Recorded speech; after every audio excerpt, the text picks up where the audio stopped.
Hello, ladies and gentlemen. Today we are at Chicago O'Hare, in which is our last stop from our project FGATW, or Flight Gear Around the World. We're almost at our end point once we've arrived in CYBR, in which is what is CYBR again? Vancouver. I just literally forgot. So once we have arrived in Vancouver, we'll only have Alaska to stop by, then Elizovo, then to Osaka. So that means we only have at least um, two stops to our final destinations, in which is nearing to an end of the journey, which is nice, which is kind of exciting. This was very fun, to be honest, and I definitely want to do one of these again. And not a stopover flight, but a direct flight, a non-stop flight. Not only with the 777, but other aircrafts as well that is good in flight gear, such as the 747-8, the A330, and which is one of my favorites in this game, the A320 Neo. I can't play the A320 family because it keeps crashing for some reason, and I don't know why. But yet we'll forget that for the meantime. For now, we will set up our flight plan and fuel our plane.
Fuck!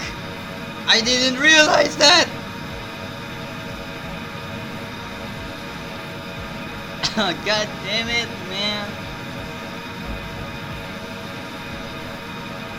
Hello. We're 31 nautical miles away from our last checkpoint, or actually fix. I'd rather put it in term fix. So that means we gotta prepare to descend. Okay, so I kind of want to turn on the wing light because it's really satisfying. Like, look at this. Hell yeah, look at that. It looks... Oh, I can't see it. I can't see it right now. You can't see it right now because the sun is facing this way, apparently. There's the mountains of Canada. There's a sunset. We have a sunset right now.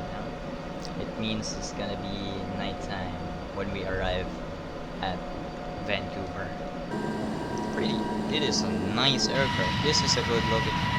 Look, I'm gonna be very honest here, but I am a huge fan of the Boeing 777. Along this journey, after watching several plane spotting videos, and when I see a Boeing 777, they are, I gotta tell you, man, they are absolutely fabulous. They are magnanimous. If you hear the engine as it flies by, well, it doesn't simulate here. It doesn't simulate the thing here. Maybe it has a little bit of the resemblance. If you hear that GE90 engine fly by, it is pure bliss. You would feel like you're at cloud 9. That's how good the GE90 is. And some people, I think this might be controversial when it comes to the Boeing 777, or in terms of choosing which engine the aircraft uses. So apparently there's 3 types of engine that the Boeing 777 use, in which is the Pratt & Whitney 4000, was it? And the Rolls-Royce Trent 800. Don't get me wrong with this one. The Rolls-Royce Trent 800 is a very good engine, right? It is a nice engine. It's smaller compared to the GE90. It's smaller than the its width is smaller than the entire fuselage of the Boeing 737 compared to the GE90. The GE90's width and the Boeing 737's width in total of the fuselage, you can literally fit an entire Boeing 737 inside the GE90 compared to the Trent, or as well as the Pratt & Whitney 4000, the Pratt & Whitney engine that the 777 uses. They're smaller than the GE90. They are underrated engines, don't get me wrong. The GE90, however, is also underrated, but there's a mix of some sort of overrated. Majority of aviation enthusiasts probably prefer the GE90 all day rather than the other 2 engine. And you know what? I kinda agree. Rolls-Royce makes great engines, alright? They create like literally amazing engine. My favorite is the one that they used for, is the one that is used by the A350. I love the A350. But General Electric really nailed the engine for the 777, and in which that engine was released in, what was it, 1995. And you know what? At that time, for its time, it is timeless. This aircraft is literally timeless. The 767 is a little older than the 7 true the true.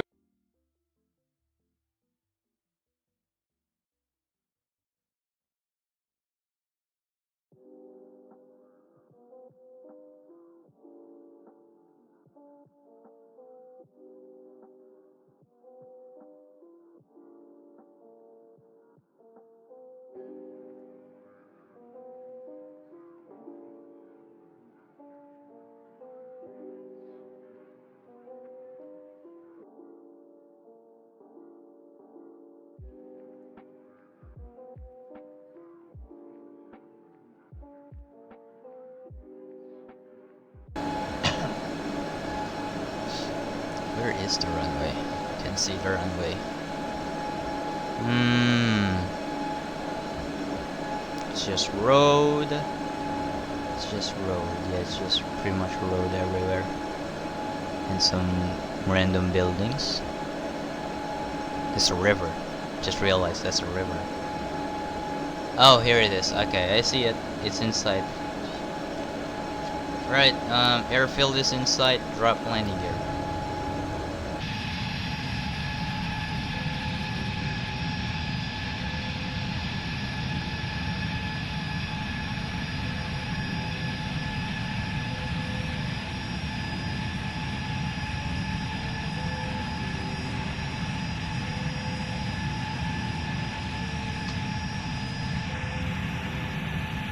Perfect. I think we should control it by now. Okay, disconnecting autopilot, auto throttle, everything is mine.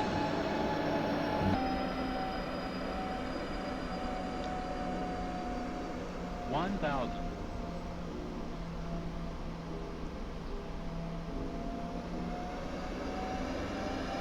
Jesus Christ, my airspeed is so low. I'm literally going to stall at this point.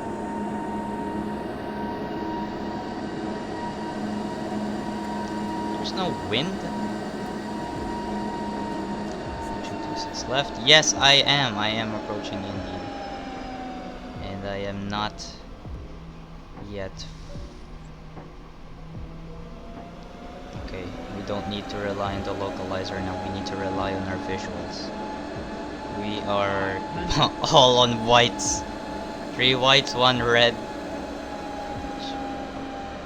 Let's change that. 400. Okay, we all good. Okay, we need to raise the speed a little bit because we're gonna stall. 300. Minimums. 200.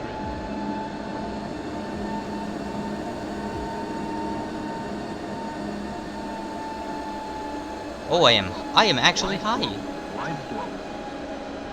God damn, I am actually high. 100.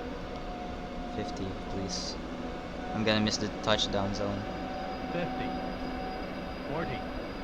30. 20. 10. Oh, I was stalling. Off the center line.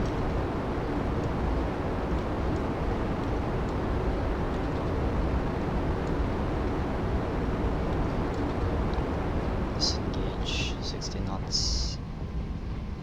We are traveling now. 5,000 feet remaining.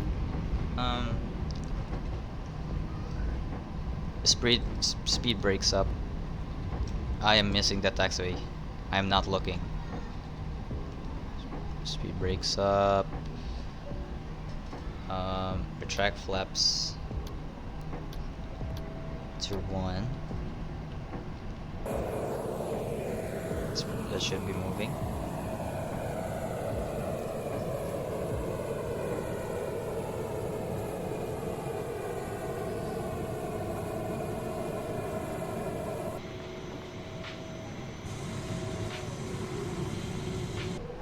Yeah, that is a... Oh, so they pretty much improved the flap noise. That sounded good as hell, not gonna lie. Okay. Oh, we'll turn right here.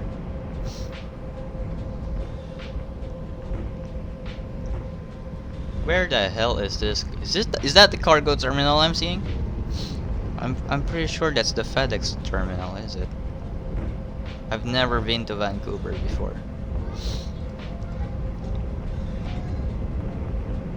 I'm supposing the Vancouver to Alaska flight will be just around 2 hours because they're close to each other.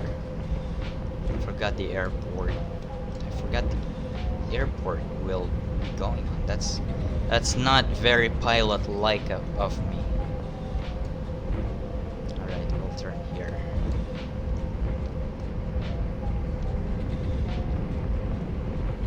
There's people in this thing. in this terminal. Am I gonna hit that aircraft? I am gonna hit that aircraft. Whoa, Jesus Christ. That was close.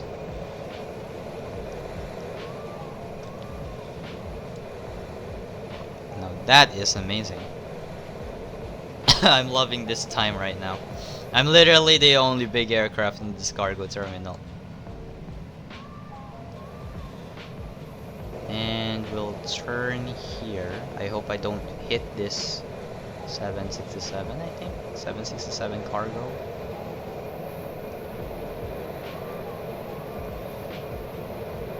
I hope I don't hit him. Is that a 767? I think it is a 767.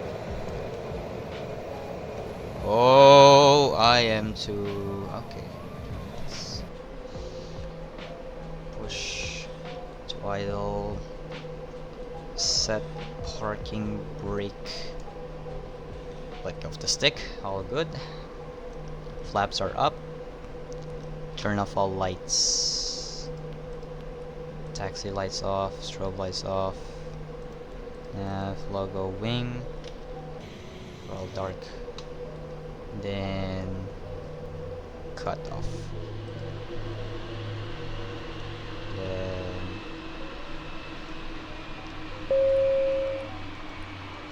shut up. Turn off the hydraulics.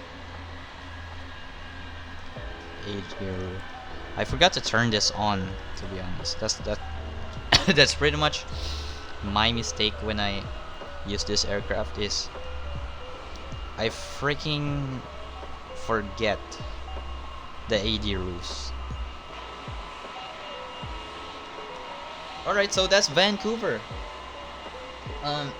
Thank you for tuning in this Chicago to Vancouver flight. Our flight time was...